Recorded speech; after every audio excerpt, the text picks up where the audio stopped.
un sentido ligar los presupuestos de un Estado a una negociación política sobre el acercamiento o no de los presos. No tiene, o cualquier otra negociación política que no tenga que ver con lo estrictamente económico, porque se crea, que es lo que se está creando en España y en otros países de la Unión Europea, un incentivo perverso, que es que se aprueba democráticamente aumentar masivamente los desequilibrios financieros a cambio de cosas que no tienen nada que ver con la responsabilidad ni crediticia ni financiera.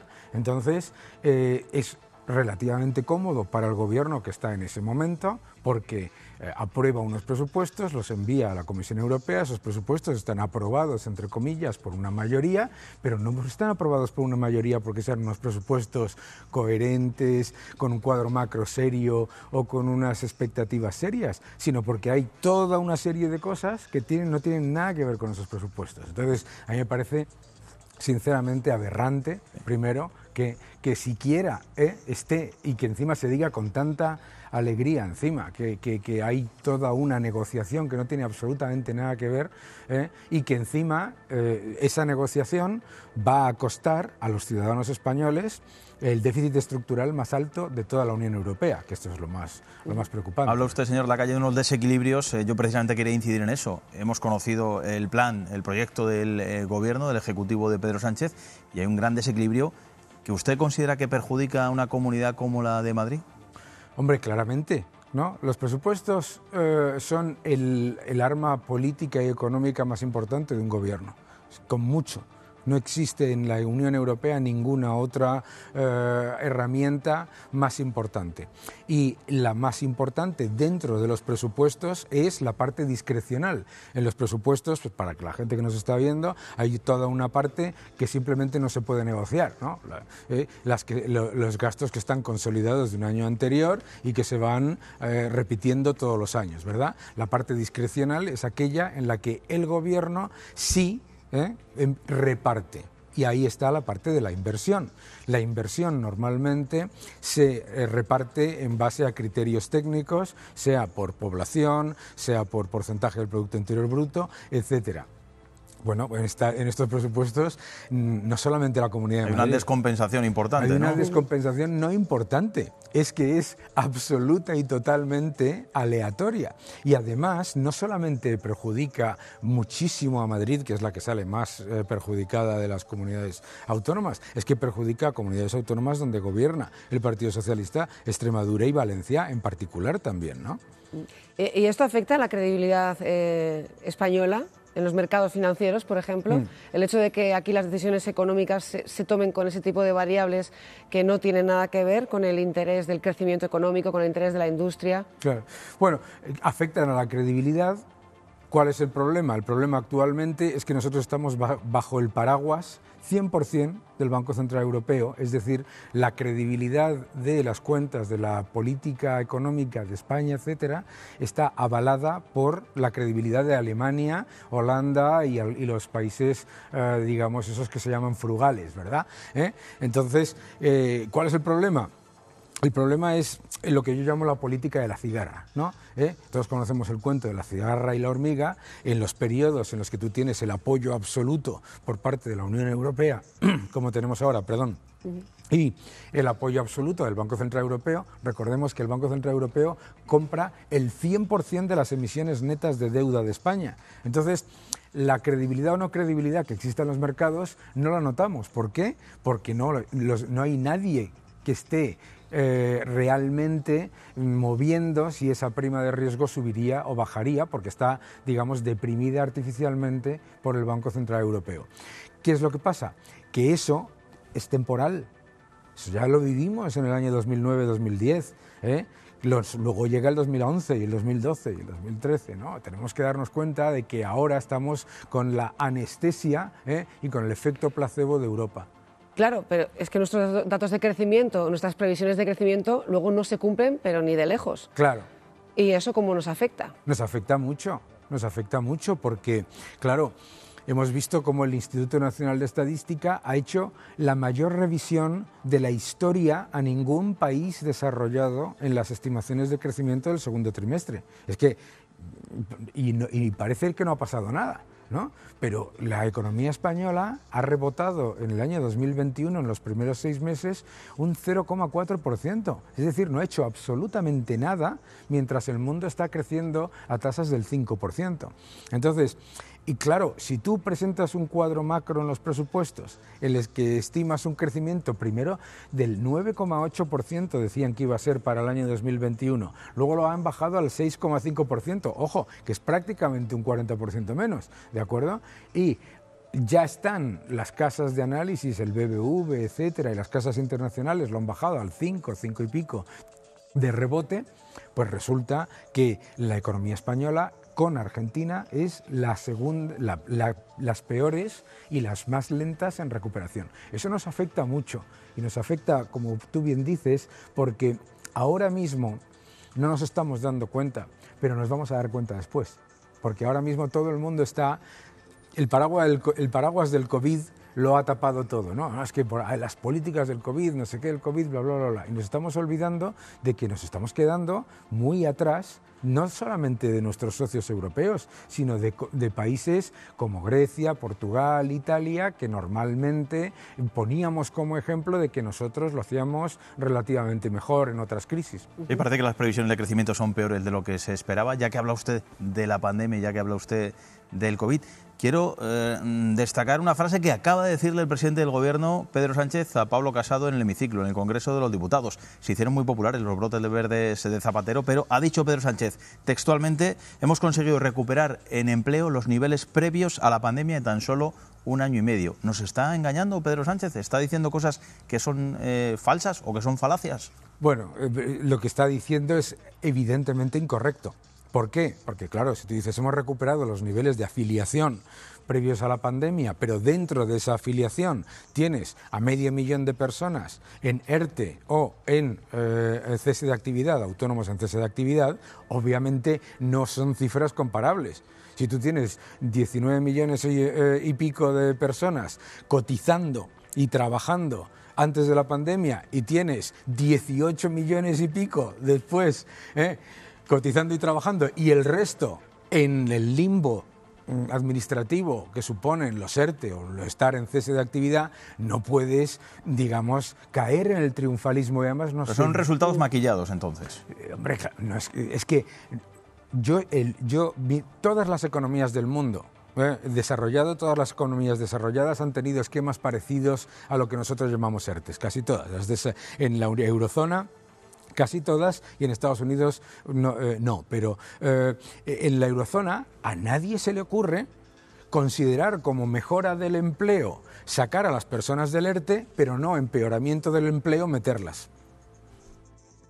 Pero es que son cosas que a mí, francamente, me molestan, porque te tienes que pasar todo el día recordándole a la gente que esa cifra de afiliados incluye a 500.000 de personas que no está trabajando. ¿Cómo es temporal? Claro, pero da igual. Si me parece estupendo el esquema de los ERTE, me parece estupendo. Fui el primero que lo defendió cuando se relajó, cuando se flexibilizó en la reforma laboral del 2012, que es la reforma laboral que ellos critican, por otro lado. Pero lo que no puedes hacer es considerar un éxito de creación de empleo, sacar a las personas del ERTE, y no un desastre de destrucción de empleo meterlas. Claro, eso lo tenemos que entender. Primero, el gran problema de esta euforia con los datos es que los ciudadanos lo entienden perfectamente. Porque claro, leo el otro día un titular diciendo: en España hay dificultades para encontrar empleo, para encontrar trabajadores, ¿no? Hay escasez de trabajadores. Por favor, que tenemos 3,5 millones de personas en paro y que tenemos enquistados después de año y medio de reapertura, tenemos enquistados 300.000 personas casi en ERTE y otros 200 y pico mil autónomos en cese de actividad. Eso no es ningún éxito. Pero, ¿y por qué sucede esto? ¿Por qué en la construcción nos dicen que no encuentran trabajadores cuando tenemos un 40% de paro juvenil?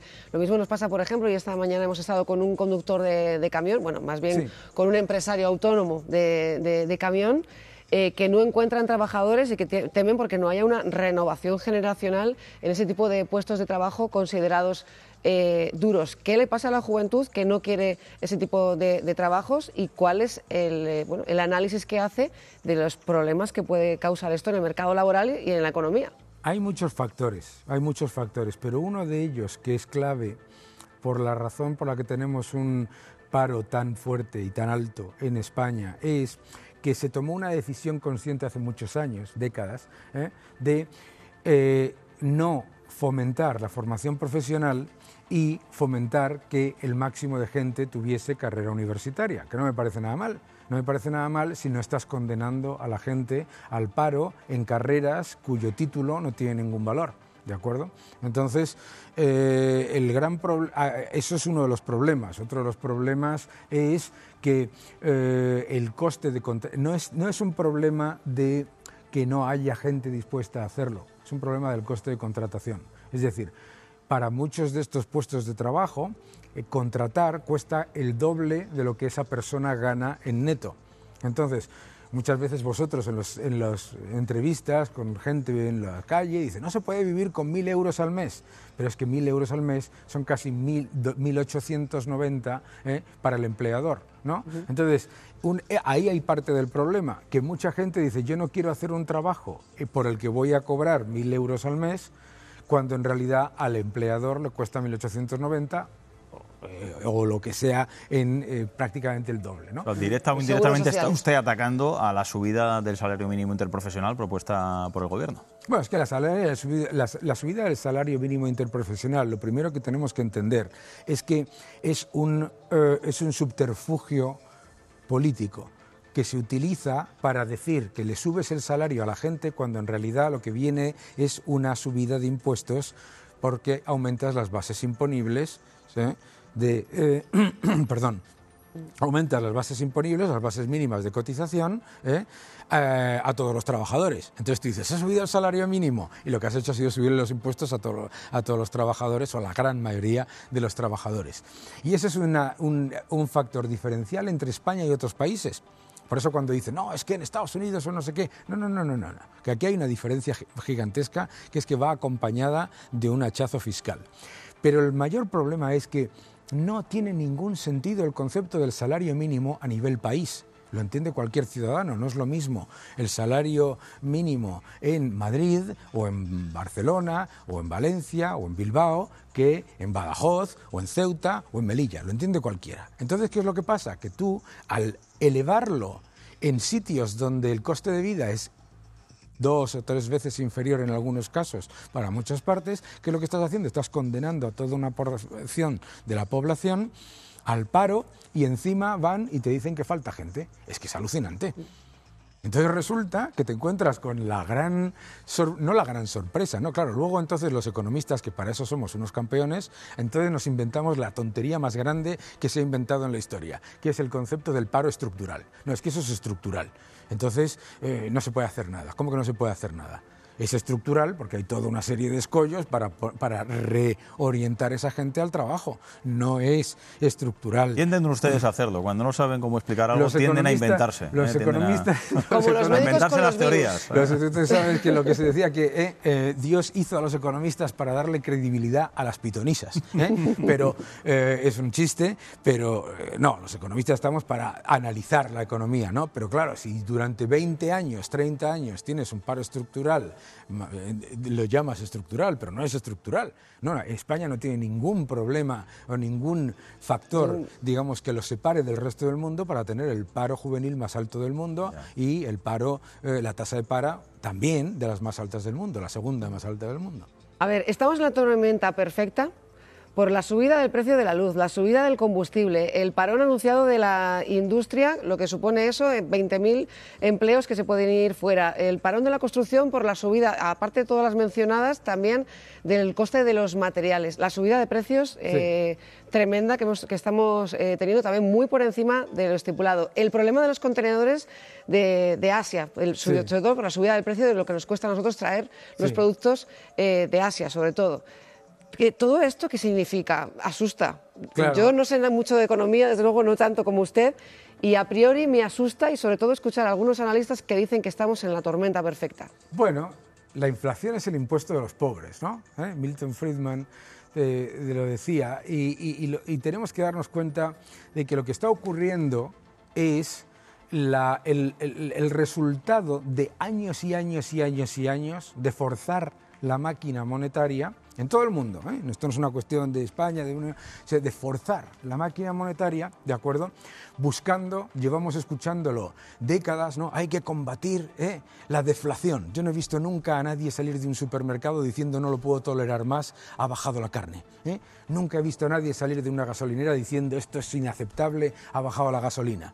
Entonces, gobiernos y bancos centrales gastando mucho más déficit y aumentando mucho más la masa monetaria, han estado buscando crear inflación a toda costa. Y decía un presidente de la Reserva Federal que el problema de la inflación es que parece un objetivo muy bonito hasta que llega. Y cuando llega, dices, ahí va, que ha subido la luz un 40%. Y claro, se le empiezan a echar, luego está el chivo expiatorio, ¿no? Hablamos de los economistas, pero los gobiernos empiezan a echarle la culpa al chivo expiatorio. Sube la luz, la culpa es de las eléctricas. Sube el gas, la culpa es de Putin, ¿no? Y lo llaman problemas de ruptura de las cadenas de suministro. El gas viene por gasoducto. Es ruptura de cadena de suministro, ¿no? Entonces, ¿qué es lo que ocurre? Lo que está ocurriendo en el mundo es que has juntado una enorme inyección en un enorme gasto público en un momento en el que no había ningún problema de demanda, simplemente nos habían encerrado a todos, ¿de acuerdo? Con una enorme inyección de dinero muy por encima de la demanda de dinero. ¿Qué significa eso? Que la misma cosa cuesta más porque el valor de la moneda es menor, ¿de acuerdo? Entonces, se empiezan a generar problemas como que, claro, tú estabas acostumbrado a traerte un contenedor de Asia por $150 al día y ahora te cuesta 1.500, ¿no? Lo que pasa ya de que tenemos el euro, tampoco se puede, un gobierno no puede devaluar la moneda. Sería peor. No puede devaluar la moneda a su antojo. Sería no puede... peor. Cualquiera, vosotros que sois los dos muy jóvenes, pero gracias, los que tenemos cierta edad nos acordamos del horror de las devaluaciones competitivas en España, que ni eran competitivas, ni fortalecían la economía, ni nada. Pero usted critica mucho la política energética del actual gobierno, sí. De ahí que tengamos el precio tan disparado de la luz, pero la luz ha subido en toda Europa. Bueno, pero ha subido más aquí. Y sobre todo, lo más importante es lo que ha subido, es verdad, tú lo estás diciendo, ha subido en toda Europa el precio mayorista de la luz, pero es que el precio mayorista es el 30% de la factura, ¿de acuerdo? El 70% adicional es lo que yo critico, ¿no?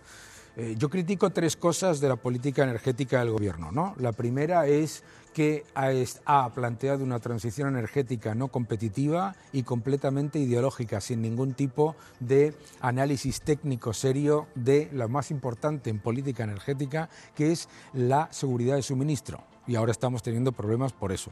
Bien. Segundo, lo critico porque el gobierno sí es el que ha decidido cambiar la estructura de las tarifas para que los tramos más caros sean donde hay más demanda. Eso también se ha hecho por una cuestión ideológica de, entre comillas, desincentivar el consumo, ¿de acuerdo?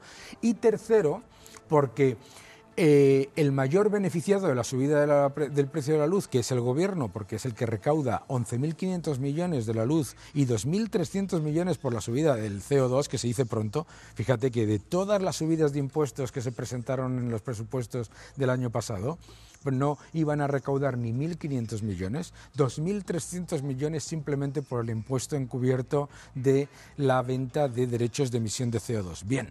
Pues lo que yo critico es que no se estén utilizando los mecanismos que ha recomendado la Comisión Europea para reducir el precio de la luz de los ciudadanos. De esos sí son beneficios caídos del cielo que está recibiendo el gobierno vía impositiva. Si usted fuera ministro de Economía, y me da mucha rabia tener que ir terminando ya porque me quedan un montón de preguntas. Aquí que venga la pitonisa y lo diga. Tener a alguien ver si como Daniel Lacalle aquí para poder hablar de todas estas cosas tan claramente, la verdad es que pues es un verdadero lujo, las cosas como son. Pero si usted imagínese que es usted ministro de Economía en estos momentos, ¿qué medidas, cómo serían sus presupuestos? y qué medidas tomaría, ya sé que esto es muy complicado de hacer así, pero bueno, para que lo entendamos todos, cuál sería la línea de su política, ¿no? por ejemplo, económica y fiscal, para salir de esta situación que parece que la recuperación va para largo todavía, mucho más tarde de lo que estaba previsto también. La recuperación en España no va más lenta por casualidad, va más lenta porque hemos tenido una subida fiscal muy fuerte y hemos tenido unos escollos burocráticos muy grandes. Entonces, los presupuestos, en mi opinión, deberían tener tres componentes. El primero es para garantizar la parte que a todos nos interesa, que son las pensiones, la sanidad, la educación. Hay que empezar a reducir de manera drástica, para no meternos en un problema a medio plazo, todos los gastos que han sido coyunturales y todos los gastos que no tienen nada que ver con la recuperación, ¿de acuerdo? Bien, todo eso estamos hablando ya directamente de 35.000 millones, que se dice pronto, ¿vale? Y eso sin ir mucho con el lápiz rojo. Segundo, como se ha hecho en Italia, como se ha hecho en todos los países de nuestro entorno, tú no puedes esperar una recuperación fuerte con anuncios constantes de subidas de impuestos. El efecto que genera, la incertidumbre que genera es muy fuerte, incluso si luego no lo haces. Pero lo que tenemos que hacer es recordar por qué España recauda ópticamente menos que la media de los países de nuestro entorno, ópticamente. ¿Por qué? Porque tiene mucha mayor economía sumergida, más del doble de paro que todos nuestros socios y además tenemos empresas más pequeñas. Por lo tanto hay que atacar esos tres factores. ¿Cómo se atacan esos tres factores? No subiendo los impuestos. Vamos a mandar a muchos autónomos a la economía sumergida con esta subida brutal de las cotizaciones. Por lo tanto, hay que reducir impuestos y hay que reducir gastos innecesarios, que todos los ministerios se han subido el presupuesto entre un 20 y un 50%, que no se ha reducido ni uno solo de los cargos extraordinarios que habían creado antes de la pandemia, que no se ha reducido en nada todas las duplicidades. Entonces se puede hacer mucho por los dos lados. Hay que reducir impuestos y hay que reducir gastos innecesarios para preservar lo contrario de lo que contemplan los presupuestos, que es la mayor subida de recaudación y también el mayor gasto. Bueno, lo que hay que hacer está clarísimo. Hay que invitar otro día a Daniel en la calle. Es claro, hay que traerle otro día. O llamarle de vez en cuando para que nos vaya también explicando pues todas estas realidades que estamos conociendo. Se lo robaremos y esta a María Rey, tormenta Laura. perfecta en la que yo insisto que sí, que me parece a mí que estamos inmersos. Muchísimas gracias, Daniel Lacalle. Gracias por ver este vídeo. Suscríbete a mi canal, deja tus comentarios, dale un like y continúa defendiendo la libertad. Muchísimas gracias.